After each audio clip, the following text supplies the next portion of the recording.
নমস্কার বন্ধুরা, আজকে আমরা চলে গিয়েছিলাম বাবা বড়কাছারিতে।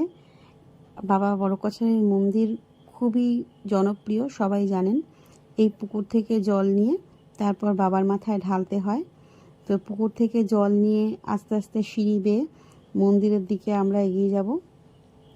মন্দির খুবই সুন্দর, একটি গাছকে কেন্দ্র করে মন্দিরটি। মন্দিরের সেরকম চাকচিক্য কিছু নেই, তবে যার যা মনের কথা সবাই এই কাগজে লিখে এখানে ঝুলিয়ে দিয়ে যায়, বাবা সেগুলো সব পূরণ করেন। এই যে গাছটি দেখতে পাচ্ছেন, এই গাছটিকে কেন্দ্র করেই এই মন্দিরটি গড়ে উঠেছে। এখানে গিয়ে আমরা বাবার মাথায় এবার জল ঢালবো। তো অনেক ভিড় রয়েছে, সব ভিড়ভাড়টা এড়িয়ে শেষ পর্যন্ত আমরা বাবার মাথায় জল ঢালার সুযোগটা পেলাম। এখানে অনেক পোকা রয়েছে, সম্ভবত সবাই এই দুধ প্রসাদ তোসাদ দেয়, তো তার জন্য বোধহয় এই পোকারা এখানে ভিড় করে আছে। এখানে পুজো দিয়ে কিন্তু মানসিক শান্তি পাওয়া যায় খুব ভালো। ওম নমঃ শিবায়। বাবার মাথায় জল ঢালা কমপ্লিট হয়ে গেল। ফুল দিয়ে বাবাকে মালা পরিয়ে আমরা এবার আস্তে আস্তে মন্দিরের একটু বাইরের দিকটা ঘুরে নেব। তো দেখুন, এখানেও সেই পোকাদের উৎপাত।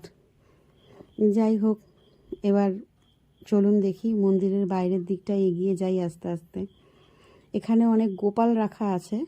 তো অনেককে দেখছি মাটির গোপাল এনে এখানে রেখে যাচ্ছে, আবার এখান থেকেই দেখছি অনেকে গোপাল নিয়ে বাড়ি যাচ্ছে। এই ব্যাপারটা আমার কাছে ঠিক ক্লিয়ার না। তো দেখতে ভালো লাগছে, গোপালগুলো ঘুরে ঘুরে দেখছি। এবার চলে যাব একটু বাইরের দিকটাতে। মন্দিরের বাইরেই বিগ্রহগুলো রাখা আছে। এখানেও বাবার একটা বড় শিবলিঙ্গ রয়েছে, অনেকেই এখানে এসেও জল ঢালছেন। তো আমরা একটু ঘুরে দেখছি কীরকম লাগে।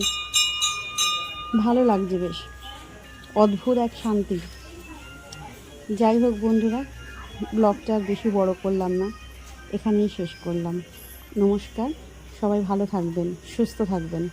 আশা করি পরের ব্লগে দেখা হবে।